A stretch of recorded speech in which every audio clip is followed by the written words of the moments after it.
Hey,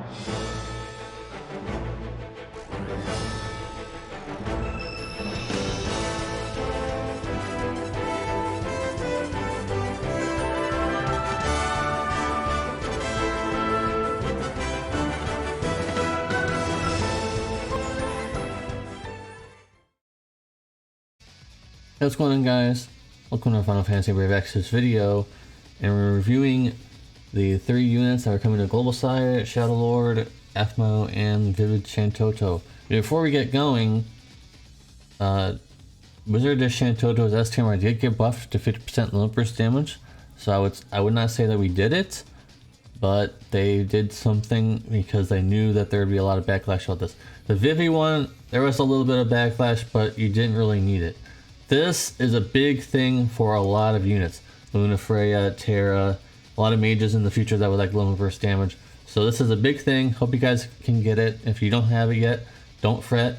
You might be able to get it EX tickets. You know, a lot of things optional to get Wizard of Shantotto in the future. So, anyways, I'm just going to go quickly into my rating system because I really need to make a slide for this. But for anyone who's new to my videos, so a 10 out of 10 is like perfect, like top tier meta. 9.5 is pretty much flawless, and anything below 7 is questionable. Anything above 7, I guess I should have just said that. Anything above 7 is already looking pretty good. 7 is the average score. So anyways, let's get into it. Shadowlord got a new Vision Awakening, so now you have a use for your 20 Shadowlord dupes that you got laying around. Infinite turns, and Bolting Strike, which is a lot more useful on the global version, but JP version does have a lot of Bolting Strike chains now. 20% Dark Boost, he has that. 84 times mod in base, triple cast, of course. I'm probably not going to be mentioning that much longer. 500% or 5 times caps, and if you give him Indestructible Light, he'll have 6 times. He also has 30% TDH and 200% True to Wield, pretty decent. 200% Fairy or Spirit Killer, and also 100% Human Killer or Main Eater. Not too bad. Grandest ability, 95% Magic Mitigation for all allies. And I'm pretty sure it's physical, actually. I'm pretty sure that's actually physical. Hold on. Oh, it's different. Sorry about that, guys. So it is magical on the normal form, and it's physical on the Brave Shift form. So whatever you need 95% mitigation against for 1 turn. It's only 1 turn, but 95% mitigation for that type is kind of insane. And it still is. I would say that's still insane. In his Brave Shift form, he has the 6 times or 600% cap, so no need for Lightning's S-Team there. And you definitely would want to build him True to Wield for that, because he already has 200%. Limit Burst Finisher in his Brave Shift form, 150 times. He has 150% Limit Burst damage passive and 250% Limit Burst damage buff. Pretty good. His Dark Imbue is only in his base form, so it's very important for him to do that if you want to do that in his Brave Shift form Limit Burst. And he's your typical, Limit Burst finisher. There's going to be tons of these. There's going to be tons and tons and tons and tons and tons and tons of Limit Burst finishers in the future. So keep that in mind. And even though the grandest ability is extremely OP because 95% mitigation is insane, it's tied to a unit that doesn't really do much else other than limit bursting. Like he can chain, like I mentioned, he can chain if you want, but if you have Zidane or something like that, well, I mean, if you don't have him, then you probably would be using him. But if you do have, one of the top tier finishers, you probably wouldn't even look at this guy too much.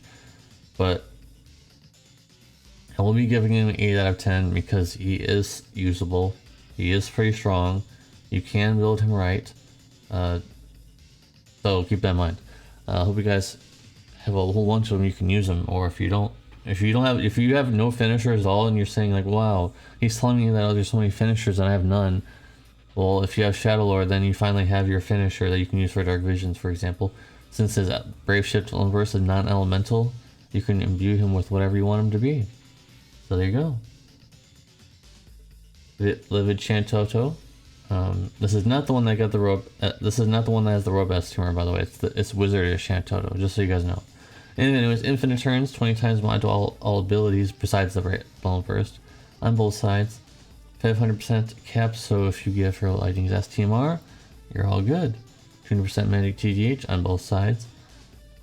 200% Beast and Human Killer in the base form. 200% Human Killer in the Brave Shift form. And 200% Luminous damage passive. Collectively 240 times 9 chain, 3 times radius, so it's like 80 something per cast, but I just added all the mods up completely. Her Brave Shift form Limit Burst can be chained with herself. I still don't know if it's even used. I think people just use the Grandest ability to chain because it's only a few hits. It's a pretty decent modifier, but it's only a few hits. Her modifiers are pretty low, even with the boost. You can boost it a little higher, but her modifier is really reliant a lot on that Grandest ability being pretty strong. And I don't know what the hits are. I still don't. I haven't really tested them too much, but it's 27 hits for the other chains, and I don't know what they are, if they're Protector's Bayonet or not. And yeah, her Brave Shift alone burst is just okay, I guess. If you change with the dupe, it might do some decent damage.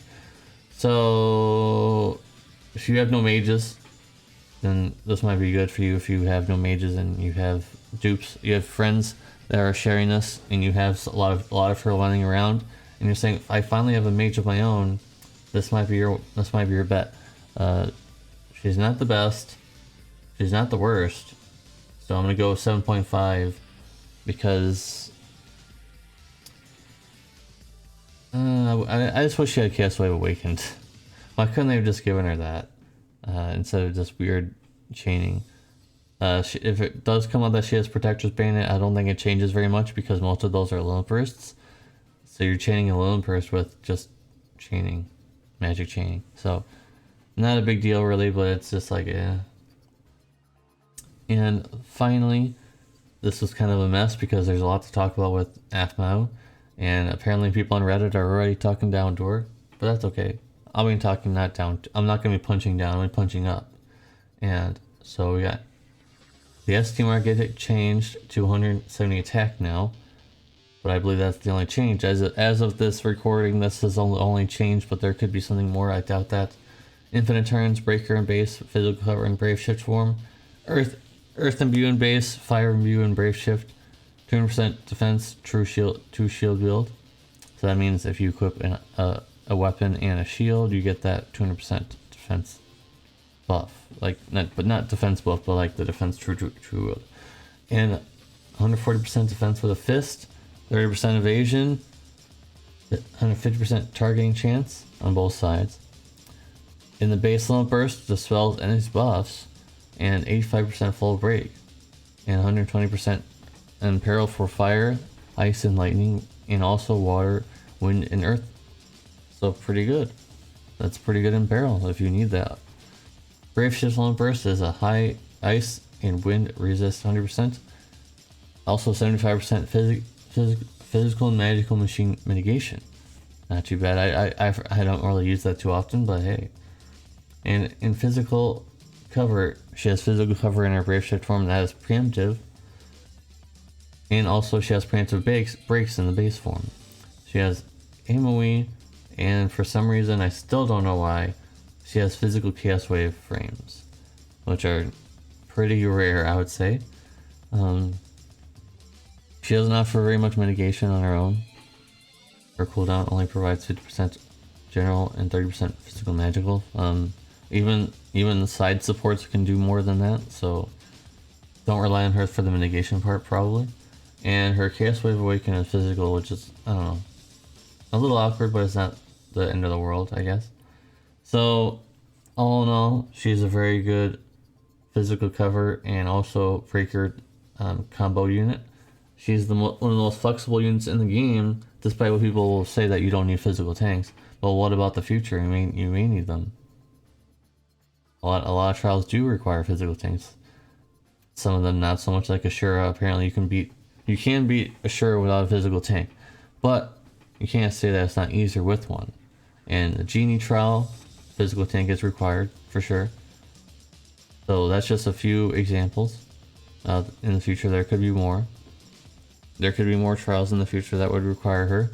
I do think that she's amazing, but if you already have Gabranth, her value drops a little bit.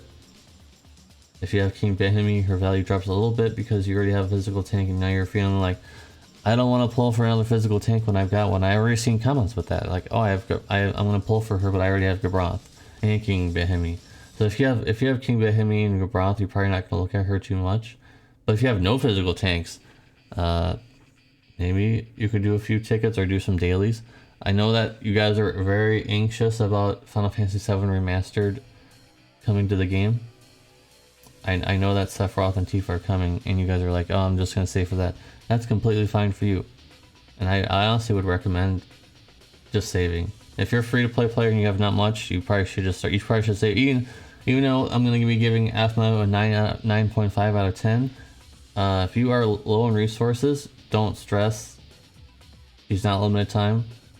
Just go ahead and save for Sephiroth and Tifa, honestly, because that's probably the best bet. They're still one of the strongest DPS in the game, even on the JP side. It's been like at least 2 months or so now.